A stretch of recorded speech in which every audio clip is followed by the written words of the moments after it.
Hello students, now we have to start our chapter that is nationalism in India.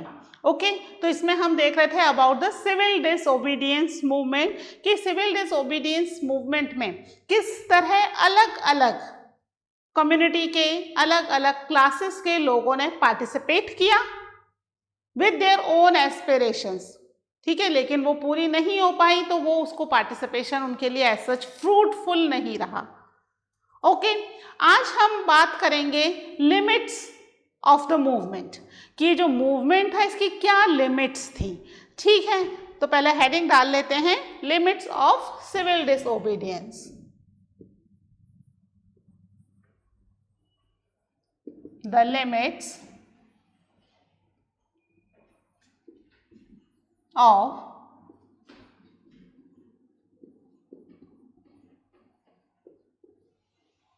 Civil disobedience. ठीक है, अब इसमें हम देख रहे थे अधिकतर क्लास के लोग पार्टिसिपेट कर रहे थे, लेकिन इंडिया में एक क्लास ऐसी भी है जो कि बिल्कुल ही अलग थलग थी शुरू से ही. ठीक है, उसको आगे आने का मौका नहीं मिल रहा था. That was the untouchables. Okay, untouchability हमारे यहाँ पर अभी से नहीं बहुत सालों से है ना. हम अगर हिस्ट्री में देखें तो जो शुरू की हमें सोर्सेज मिलते हैं हिस्ट्री के, उसमें भी हमें अनटचेबिलिटी के बारे में पता चलेगा कि इंडिया में अनटचेबिलिटी बहुत टाइम से हो रही है और ब्रिटिश रूल में भी थी. ठीक है, तो अनटचेबिलिटी की वजह से the people those who belongs to untouchables, है ना, अनटचेबिलिटी, तो उन लोगों को they were basically the oppressed class. एक तरीके से बुरी तरह से उन्हें ऑप्रेस किया गया था. उन्हें कोई भी फैसिलिटीज नहीं थी. Like they can not enter in the temple. Okay, इसके अलावा जो पब्लिक वेल है वहाँ से they can not fetch the water. जो पब्लिक रोड है they can not move on that public road. Means उनके निकलने के लिए अलग से कच्ची रोड पब्लिक रोड के बगल में बना दी जाएगी. तो अनटचेबल्स वहां से कोने से निकल जाएंगे, मेन रोड पर सफाई करेंगे, पर मूवमेंट उनका अलाउड नहीं था. इस तरीके से जो अनटचेबिलिटी थी हमारे यहाँ पर बहुत ही वाइड स्प्रेड थी एवरीवेयर इन द इंडिया. तो यहाँ पर जहाँ हर क्लास पार्टिसिपेट कर रहा है सिविल डिसओबीडियंस मूवमेंट में, अनटचेबल क्लास एक ऐसा क्लास था जो इन सब से बिल्कुल अलग थलग था. ठीक है, बट थोड़ा 1930 तक आते आते इस क्लास के कुछ लोग जो थे they start organizing themselves. Organize होना शुरू हो गए और उन्होंने अपने आप को एक नाम दिया. They were known as, means they give themselves the name that is Dalit और ऑप्रेस्ड पीपल. ठीक है, 1930 में इन्होंने ये अपना नाम अपने आप को दिया. इन 1930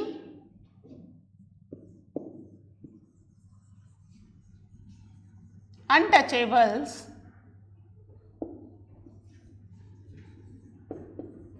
call themselves, give नहीं सॉरी, call themselves, है ना, अपने आप को बुलाना शुरू किया. call themselves as दलित. दलित्स और ऑप्रेस्ड. ठीक है, ऑप्रेस्ड का मतलब जिसके ऊपर अत्याचार किया जा रहा है, जो क्लास बहुत ही पिछड़ी हुई है. ठीक है, अकॉर्डिंग टू गांधी जी, अब यहाँ पर भी गांधी जी का इंपॉर्टेंट रोल है. गांधी जी चाहते थे कि इंडिया की हर एक क्लास इक्वल हो. इक्वालिटी मीन्स एक इम्पॉर्टेंट टर्म थी according to the Gandhi ji.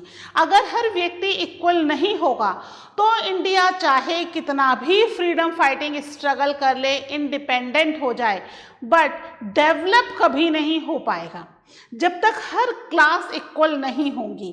Untouchability हो या कोई भी अदर क्लास हो, every class should be equal. तो यहाँ पर गांधी जी अनटचेबल्स को बहुत फेवर करते थे और गांधी जी ने भी अनटचेबल्स को एक नाम दिया था.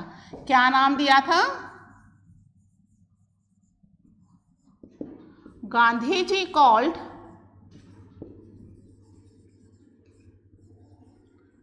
अनटचेबल्स हरिजन। ठीक है, हरिजन और द चिल्ड्रन ऑफ गॉड। ठीक है, हरिजन का मतलब ही चिल्ड्रन ऑफ गॉड हुआ, हरि प्लस जन, है ना। हरि यानी भगवान, भगवान के जन यानी भगवान के बच्चे, चिल्ड्रन ऑफ गॉड। तो ये नाम गांधी जी ने उन्हें दिया। क्यों दिया गांधी जी ने ये नाम?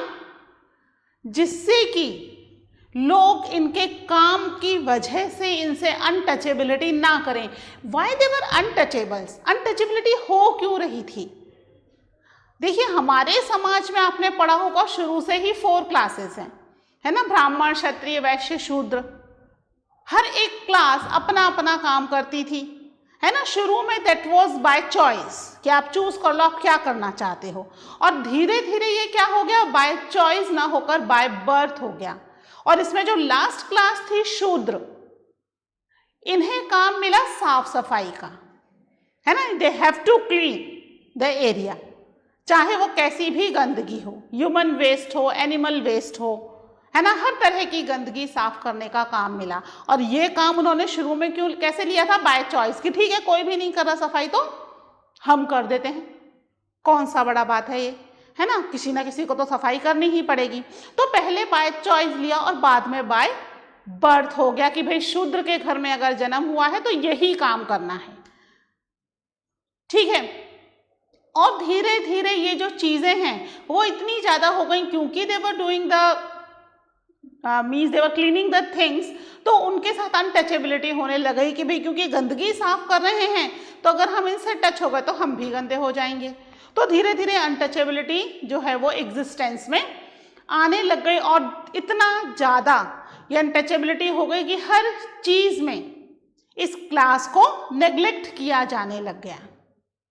ठीक है, तो गांधी जी ने इनके काम को डिग्निफाई करने के लिए कि ये खराब काम नहीं है, उन्होंने खुद ने भी साफ सफाइयां उनके साथ मिलकर की, क्योंकि गांधी जी को तो हर व्यक्ति बहुत ही ज़्यादा पसंद कर रहा था। ठीक है, एक तरीके से he was a national hero at that time, कि गांधी जी जो कर रहे हैं वो काम तो कभी खराब या गलत हो ही नहीं सकता। तो इसलिए इन्होंने अनटचेबल्स के काम को डिग्निफाई करने के लिए खुद ने भी साफ सफाई की, इवन लैट्रिन भी साफ की उन्होंने, साथ में अनटचेबल्स के साथ बैठ करके उनकी प्लेट से खाना भी खाया, जिससे लोगों में ये मैसेज जाए कि अनटचेबिलिटी ऐसा कोई क्राइम नहीं है, दे वर ऑल्सो पीपल, है ना। अभी तो अनटचेबिलिटी धीरे धीरे क्या हो गई है, काफ़ी कम हो गई है, शहरों में तो ऐसा देखने को ही नहीं मिलती, बट विलेजेस में अभी भी इट इज़ प्रेजेंटली भी इट एग्जिस्ट। ठीक है, तो गांधी जी इस चीज़ को ख़त्म करना चाहते थे, वो उन्हें उनके कुछ बेसिक राइट्स भी दिलवाना चाहते थे। इसके लिए उन्होंने सत्याग्रह भी ऑर्गेनाइज किया। ठीक है, गांधी जी ने सत्याग्रह ऑर्गेनाइज किया, किसके लिए?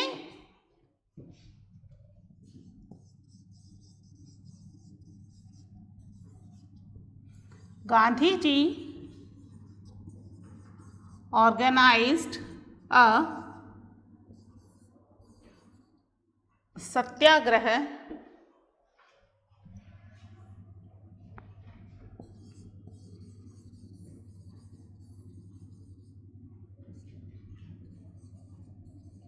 टू सिक्योर, ठीक है, ये सत्याग्रह बेसिकली अनटचेबल्स के ही लिए था, secure them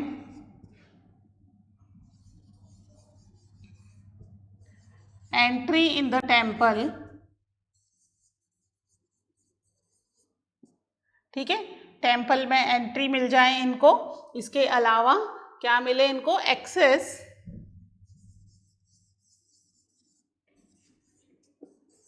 to public well, है ना, जिससे सभी लोग पानी लेते हैं उसी कुएं से ये भी पानी ले पाए। पब्लिक वेल, रोड्स,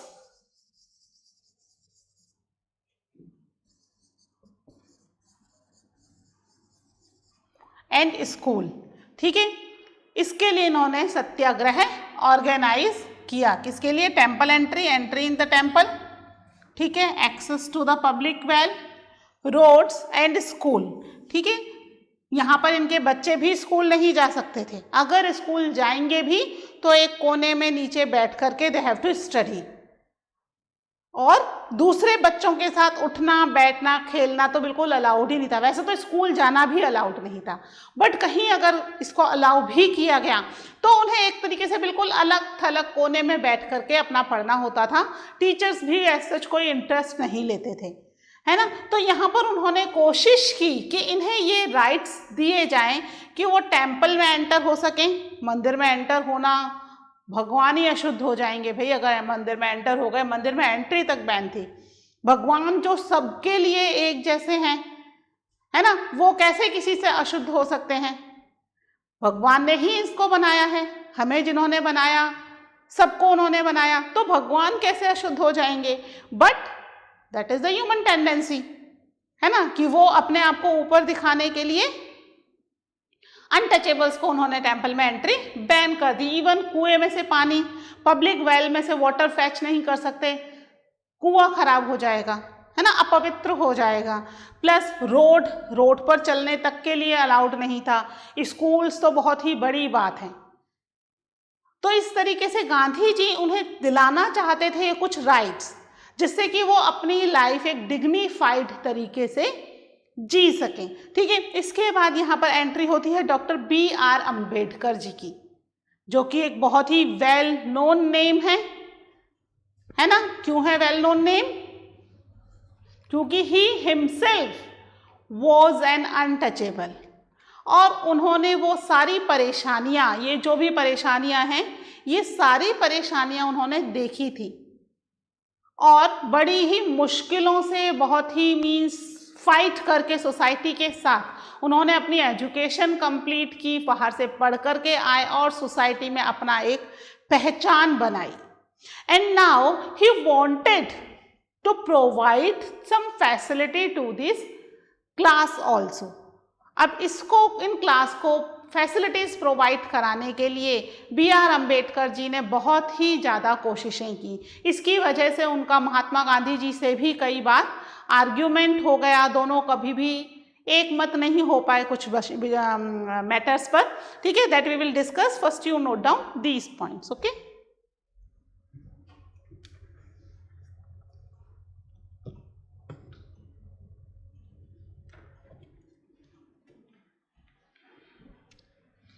ठीक है, इसको रब कर दूं। अब जो अनटचेबल्स हैं, क्योंकि वो थोड़े ऑर्गेनाइज होने शुरू हो चुके थे, okay, now they want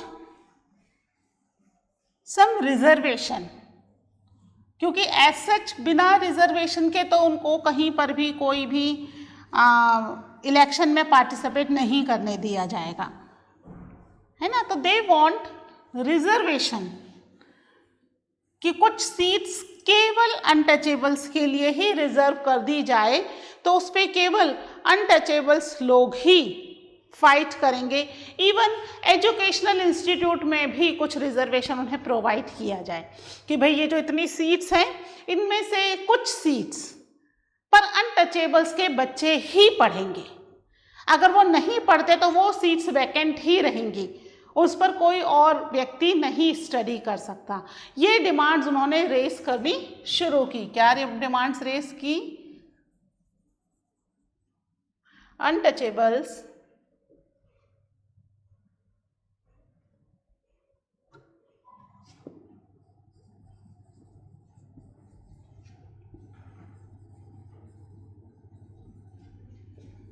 demanding the reserved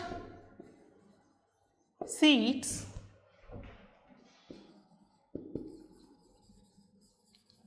in educational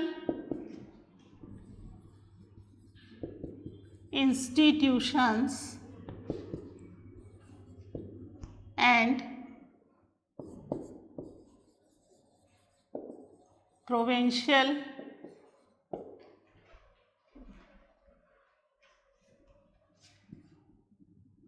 provincial and central election. ठीक है, रिजर्व सीट्स कहाँ कहाँ मिले?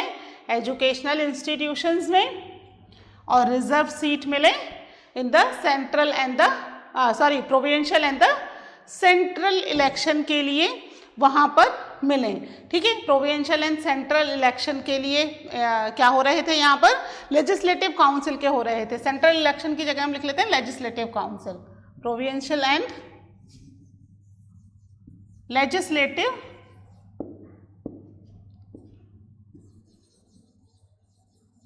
काउंसिल इलेक्शंस में सेपरेट इलेक्टोरेट मिले, अलग से इनके लिए सीट रिजर्व कर दी जाए। ठीक है, and doctor B R Ambedkar वो भी यही चाहते थे, इसलिए उन्होंने 1930 में ही, इन 1930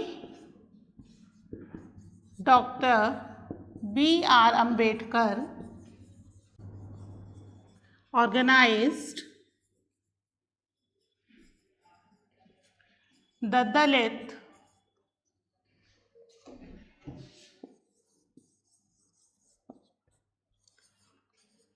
Dalit depressed class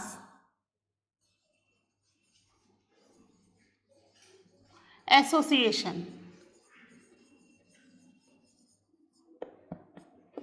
ठीक है, डॉक्टर बी आर अम्बेडकर ने इनके लिए एक एसोसिएशन बनाई, that is the depressed class association, जिसमें सभी दलित पार्टिसिपेट कर सकें और उनकी जो ग्रेवियंसेस हैं, परेशानियां हैं, उन्हें खत्म किया जा सके। ठीक है, इसके लिए ये एसोसिएशन बनाई गई। अब यहाँ पर क्योंकि दे वांट रिजर्व्ड सीट्स, है ना, and separate electorate in the provincial and the legislative council election, तो यहाँ पर इन चीजों के अगेंस्ट थे महात्मा गांधी जी। वो नहीं चाहते थे कि कहीं पर भी किसी के लिए कुछ अलग से रिजर्व हो। He want full nation United, है ना, कि भाई ये इसके लिए रिजर्व, ये इसके लिए रिजर्व, ऐसा ना हो। तो गांधी जी चाह रहे थे कि रिजर्व क्लास ना करके इनको क्या कर दिया जाए, ये भी जो कंट्री की मेन स्ट्रीम है उसमें आ जाए। ठीक है, लेकिन क्योंकि बी आर अम्बेडकर परेशानियों को जानते थे, वो चाहते थे कि इन्हें फैसिलिटीज मिले और बिना रिजर्वेशन के फैसिलिटीज नहीं मिलेगी।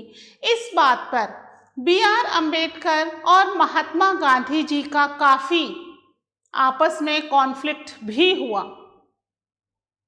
ठीक है, बी आर अम्बेडकर अड़े रहे कि भाई यहाँ पर रिजर्व सीट और सेपरेट इलेक्टोरेट चाहिए। ठीक है, प्रोविंशियल काउंसिल है, लेजिस्लेटिव इलेक्शंस में क्या चाहिए था इनको? सेपरेट इलेक्टोरेट, सेपरेट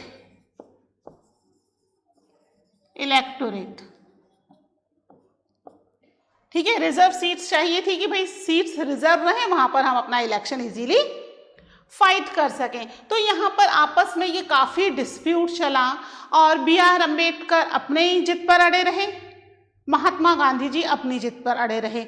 यहाँ पर जैसे ही ब्रिटिश गवर्नमेंट को लगा कि भाई इंडिया में एक और कम्युनिटी में फूट डल रही है, तो उन्होंने तो फट से इस चीज को एग्री कर लिया कि ठीक है, we are agree to provide separate electorate to the untouchables. इस बात से गांधी जी बहुत नाराज हुए और वो फास्ट पर चले गए on to death.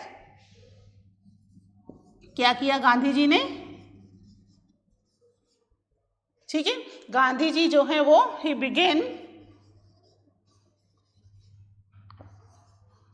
Fast on to death. किसके अगेंस्ट? रिजर्व्ड इलेक्टोरेट या सेपरेट इलेक्टोरेट के अगेंस्ट में इन्होंने ये फास्ट शुरू किया। ठीक है, ये फास्ट शुरू किया इन्होंने सेपरेट इलेक्टोरेट या रिजर्व सीट के लिए। ठीक है, क्या कर रहे हैं ये? ऑन टू डेथ, अपोजिंग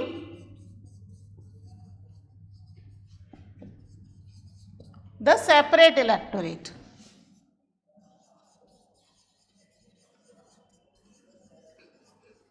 इनके हिसाब से, गांधी जी के हिसाब से क्या हो रहा है कंट्री जो है वो यूनाइटेड नहीं हो रही बल्कि टुकड़ों में डिवाइड हो रही है। पहले ही हिंदू मुस्लिम यूनिटी टूट चुकी थी, है ना, उन्होंने उसको यूनाइटेड किया, नॉन कोऑपरेशन मूवमेंट शुरू किया। अब यहाँ पर एक डिप्रेस्ड क्लास जो है वो भी कम्युनिटी से टूट रही है, तो यहाँ गांधी जी बिल्कुल भी इसके फेवर में नहीं थे। तो यहाँ बी आर अम्बेडकर और गांधी जी का डिस्प्यूट इतना बढ़ गया कि गांधी जी को फास्ट पर जाना पड़ा on to death. But B R Ambedkar जानते थे कि गांधी जी उस समय एक नेशनल हीरो हैं, इनके अगेंस्ट जाकर के कुछ भी नहीं किया जा सकता, ठीक है, क्योंकि लोग क्या थे, सभी लोग गांधी जी के साथ थे। बी आर अम्बेडकर केवल एक क्लास की चिंता कर रहे थे और बाकी और भी जितनी क्लासेस हैं सब गांधी जी को सपोर्ट करती थी। इवन अनटचेबल्स भी गांधी जी को सपोर्ट करते थे। मैंने आपको बताया ना, गांधी जी ने उनको उनके काम को डिग्निफाइड करने के लिए उनके साथ काम करना शुरू किया था, जिससे लोग ऐसा ना समझें कि ये जो वर्क है अनटचेबल्स का ये डिग्निफाइड वर्क नहीं है या ये अच्छा काम नहीं है। तो गांधी जी के against doctor B R Ambedkar नहीं जा सकते थे। तब फिर गांधी जी और बी आर अम्बेडकर के बीच में एक बातचीत हुई, हम कह सकते हैं उसे, that was known as the Poona pact. ठीक है, पूना पैक्ट में क्या हुआ that we will discuss. First you note down these points, okay.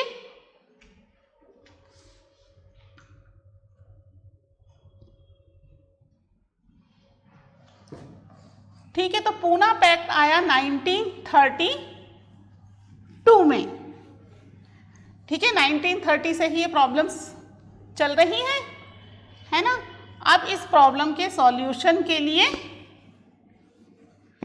Poona pact लाया गया, जिसमें जो किसके बीच में है ये, it is between Gandhi ji and Ambedkar. इसमें ब्रिटिश गवर्नमेंट का कोई रोल नहीं है ना। गांधी जी के against doctor B R Ambedkar नहीं जा सकते थे, तो उन्हें मना करके किसी भी तरीके से समझा करके एक बीच का रास्ता निकाला गया, जिसमें गांधी जी की बात भी रह जाए और डॉक्टर बी आर अम्बेडकर जो चाहते थे वो भी पूरा हो जाए। क्या हुआ यहाँ पर, एक पूना पैक्ट हुआ 1932 में। पूना पैक्ट ऑफ 1932 में, बेसिकली ये सितंबर में हुआ था, है ना। वैसे ईयर से ही ध्यान रखा जाता है। तो पूना पैक्ट आया, किसके बीच में था, it is between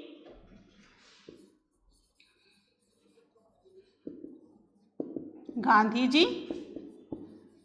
and doctor B R Ambedkar.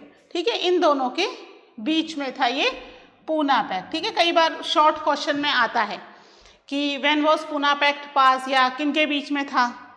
ठीक है, तो शॉर्ट क्वेश्चन में ये आता है। इस पूना पैक्ट में क्या था कि एक बीच का रास्ता निकाला गया। इसमें गांधी जी सेपरेट इलेक्टोरेट के लिए एग्री हो गए। ठीक है, कि डिप्रेस्ड क्लास को या दलित्स को सेपरेट इलेक्टोरेट दे दिया जाएगा, रिजर्व सीट्स कर दी जाएंगी in the provincial and the central legislative council. लेकिन ये जो इलेक्शन है ये जनरल इलेक्टोरेट के बेसिस पर ही होंगे। ऐसा उनके लिए अलग से इलेक्शंस नहीं करवाए जाएंगे, सबके साथ एक साथ इलेक्शंस होंगे। बस ये होगा कि भाई जिस कम्युनिटी में दलित्स की पॉपुलेशन ज़्यादा है, दैट कम्युनिटी उस पर्टिकुलर एरिया में से दलित पीपल एज अ इलेक्शन के लिए पार्टिसिपेंट इलेक्शन में खड़े होंगे। बाकी सब चीज़ें जो जनरल इलेक्टोरेट में होती हैं जैसे कंटिन्यू चलता है वैसे ही चलेगा। ऐसा उसमें कोई वो नहीं होगा, यानी सीट रिजर्व हो गई है। बाकी इलेक्शन का प्रोसेस क्या होगा, that is as it is. यानी यहाँ पर अब उस दलित पर्सन जो भी कॉन्स्टिट्यूएंसी रिजर्व है, वहाँ जितने भी जनरल क्लास या दूसरी कम्युनिटी रह रही थी वो भी अपना वोट कास्ट करेंगी in favour of that Dalit class person. ठीक है, ये एक बीच का रास्ता निकाल दिया गया जिसमें गांधी जी की भी बात रह गई कि भाई इलेक्शन तो एक साथ ही हो रहे हैं, इलेक्शन में कोई डिस्क्रिमिनेशन नहीं हो रहा है ना, और बी आर अम्बेडकर जी की भी बात रह गई कि रिजर्व कॉन्स्टिट्यूएंसीज कर दी गई यहाँ पर इनके लिए। क्या कर दिया गया यहाँ पर? It gave the depressed class, ये पूना पैक्ट जो है, इट जो है पूना पैक्ट के लिए है, it gave the depressed class separate electorate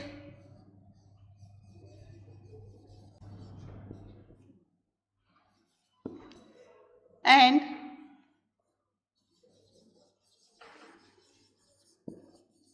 reserved seats in provincial and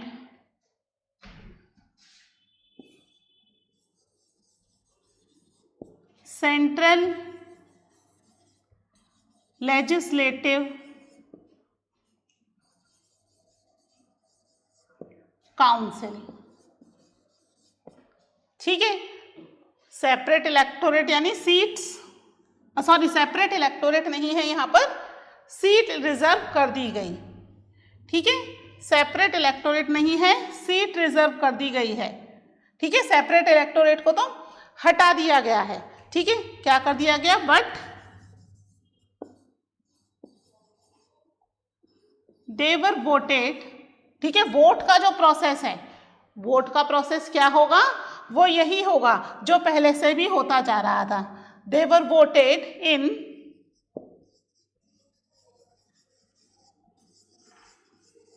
general elections. ठीक है, रिजर्व कॉन्स्टिट्यूएंसी कर दी गई कि भाई ये कॉन्स्टिट्यूएंसी रिजर्व्ड है, आइदर इन द प्रोविंशियल हो या सेंट्रल लेजिस्लेटिव हो। ठीक है, यहां पर लेकिन इलेक्शन का प्रोसेस क्या होगा? जनरल इलेक्शंस, यानी जो जनरल सिंपल इलेक्शंस होते हैं उसमें जिस तरीके से वोटिंग होगी एज सच ऐसे ही यहां पर वोटिंग की जाएगी। एक ये बीच का रास्ता गांधी जी और बी आर अम्बेडकर के बीच में निकला in the Poona pact of 1932। ठीक है, तो ये हुआ अबाउट द डिप्रेस्ड क्लास। इसके अलावा एक और क्लास थी जो कि माइनॉरिटी में थी और अपने आप को बहुत अलग थलग फील कर रही थी, that were the Muslims. Okay, तो हम डिस्कस करते हैं about the Muslims. First you note down this point.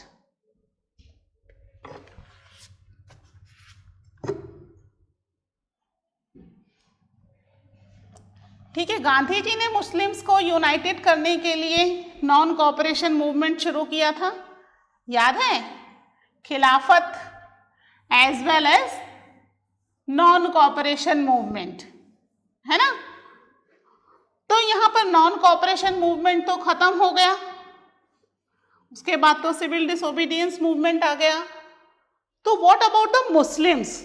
Muslims जो थे उनको कांग्रेस पार्टी एज सच बहुत ज़्यादा इम्पोर्टेंस नहीं दे रही थी। ये जो नॉन कोऑपरेशन और खिलाफत मूवमेंट ख़त्म हुआ, इसके बाद से मुस्लिम्स जो हैं वो ऐसा फील कर रहे थे कि कांग्रेस में उनकी कोई इम्पोर्टेंस नहीं है और उनको बिल्कुल नेग्लेक्ट किया जा रहा है। दे फील एलिनेटेड, है ना? मुस्लिम लीग के जो हेड थे, लीडर मोहम्मद अली जिन्ना, उन्हें भी ये लग रहा था कि जो कांग्रेस है कंटिन्यू हिंदूज पर ज़्यादा वर्क कर रही है और हिंदूज को ही सपोर्ट कर रही है ना? हिंदू कम्युनिटी को सपोर्ट कर रही है, मुस्लिम कम्युनिटी को सपोर्ट नहीं कर रही। इवन दे फील कि मुस्लिम कम्युनिटी जो है वो बिल्कुल अलग थलग हो गई है। ओके, तो मुस्लिम कम्युनिटी को यहाँ पर सपोर्ट करने के लिए या मुस्लिम कम्युनिटी के साथ नेगोशिएट करने के लिए एक तरीके से वापस से कांग्रेस और मुस्लिम्स एक साथ आए, है ना? कंट्री की यूनिटी को तो बना के रखना है। एज सच आपस के डिस्प्यूट की वजह से कंट्री की जो रेपुटेशन है वो ख़त्म नहीं करनी, और इस समय तो बहुत ज़्यादा ज़रूरी थी कंट्री की रेपुटेशन, क्योंकि ये जो फ्रीडम फाइटिंग स्ट्रगल था ये अपने पीक पर चल रहा था, है ना। अब ऐसा लग रहा था कि कभी भी ब्रिटिशर्स जो हैं वो इंडिया को इंडिपेंडेंस कर सकते हैं। तो इंडिया इंडिपेंडेंट हो, इसके लिए ऐसा ना हो कि उससे पहले हमारी यूनिटी ख़त्म हो जाए, तो यूनिटी बहुत ज़रूरी थी। तो यहाँ पर कांग्रेस पार्टी और मुस्लिम लीग एक बार फिर से आपस में रीनेगोशिएट करने के लिए एग्री हो गई। ठीक है, सेपरेट इलेक्टोरेट तो मुस्लिम्स को भी चाहिए था, है ना, क्योंकि उनको लग रहा था because they were in the minority, तो माइनॉरिटी में होने की वजह से उनकी इम्पोर्टेंस कंट्री में ख़त्म ना हो जाए, तो इसके लिए they want separate electorate. But क्योंकि कांग्रेस के साथ उन्हें नेगोशिएट करना है, तो वो इस बात पर एग्री हो गए कि वो जो सेपरेट इलेक्टोरेट ना लेकर के रिजर्व सीट्स ले लेंगे, वो भी उन एरियाज में जहां पर मुस्लिम डोमिनेशन होगा, यानी जहां पर मुस्लिम पॉपुलेशन ज़्यादा होगी, केवल उन एरियाज के अंदर आप मुस्लिम कम्युनिटी को इलेक्शन में पार्टिसिपेट करने का परमिशन दो, बाकी की जगह पर आप जो है इलेक्शन पार्टिसिपेट करो, क्योंकि Hindus were more in number at that time. ठीक है, मुस्लिम जो थे वो बहुत ही कम थे। तो यहाँ पर हिंदू और मुस्लिम्स के जो बीच का डिफरेंस है उसको एक बार वापस से ख़त्म करने की कोशिश की कांग्रेस पार्टी और मुस्लिम लीग। मुस्लिम लीग बन चुकी थी for protection of the rights of Muslim, है ना, और कांग्रेस पार्टी तो आपको पता ही है चली रही है शुरू से, है ना। तो यहाँ पर मुस्लिम्स के प्रोटेक्शन के लिए क्या किया गया, Congress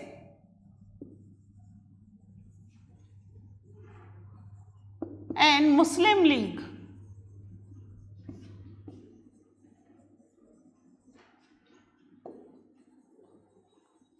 agreed to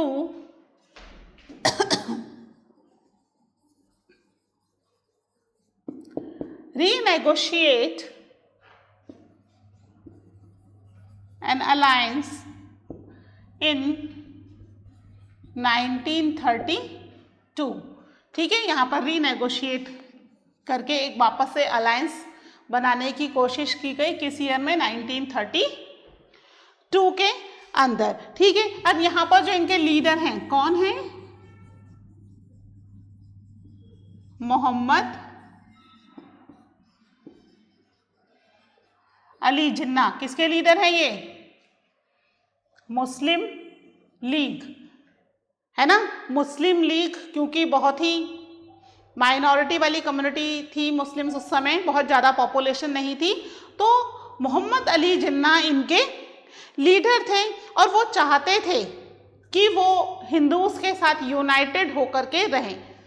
due to some reasons Gandhi ji भी बहुत सपोर्ट करते थे, केवल कांग्रेस पार्टी से उनको थोड़ा सा ऐसा लग रहा था कि कांग्रेस पार्टी उनको सपोर्ट नहीं कर रही है और उनको नेग्लेक्ट किया जा रहा है, इसलिए वो चाह रहे थे कि यहाँ पर हमारा सेपरेट इलेक्टोरेट हो। लेकिन अब यहाँ पर क्योंकि रीनेगोशिएट करना है, रीनेगोशिएट क्यों है, नेगोशिएट क्यों नहीं है, एक बार वापस से हमने खिलाफत के समय भी आपस में मिल करके नेगोशिएट करके एक प्रॉपर अलायंस बनाया था, है ना। अब ये दूसरी बार एक अलायंस बना रहे हैं 1932 में। तो यहाँ पर वो अपनी सेपरेट इलेक्टोरेट की डिमांड को गिव अप करने के लिए एग्री हो गए। Mohammad Ali Jinnah was willing to give up कौन सी demand,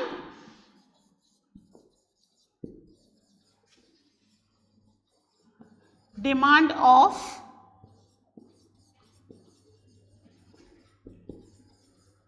separate electorate.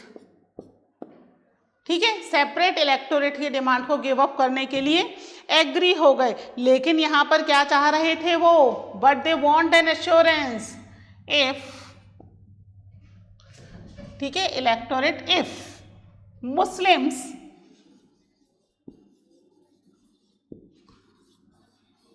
were assured to reserved seats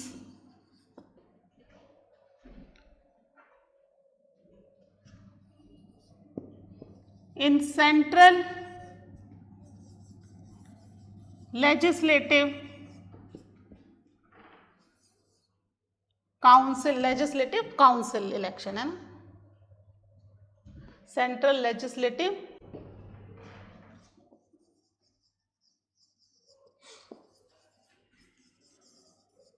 council elections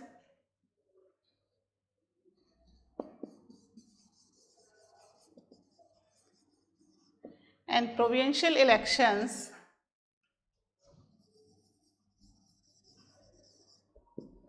reserved seat in the Central Legislative Council and elections in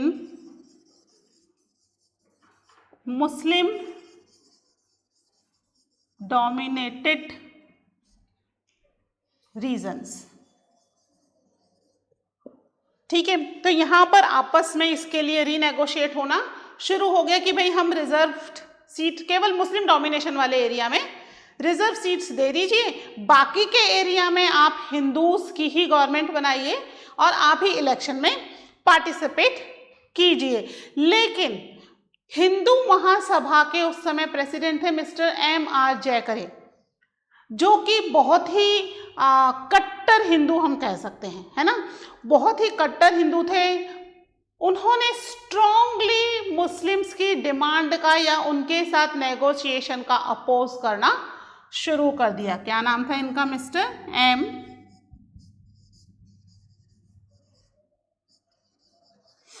जयकरे strongly oppose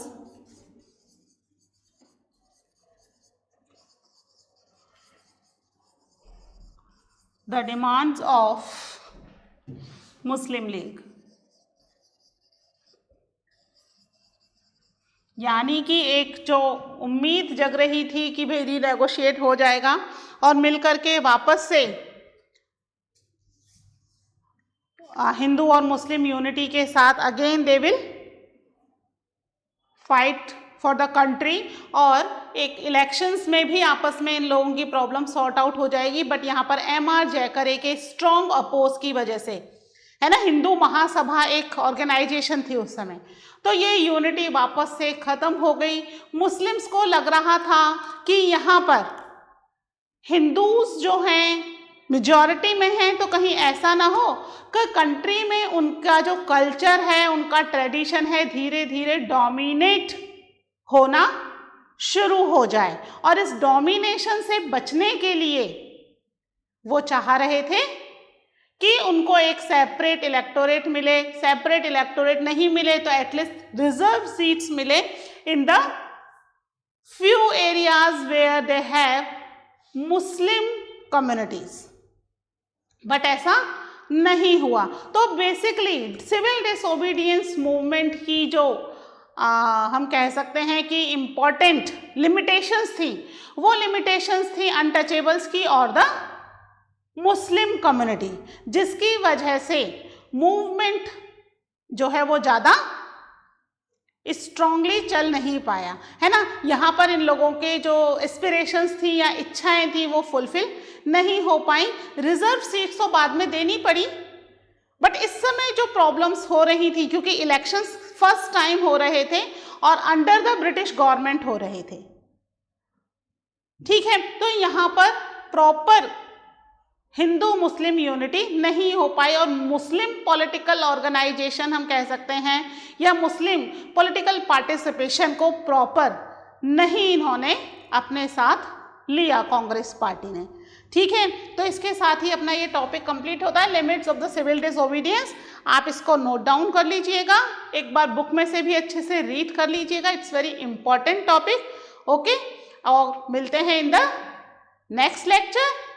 till then take care, bye.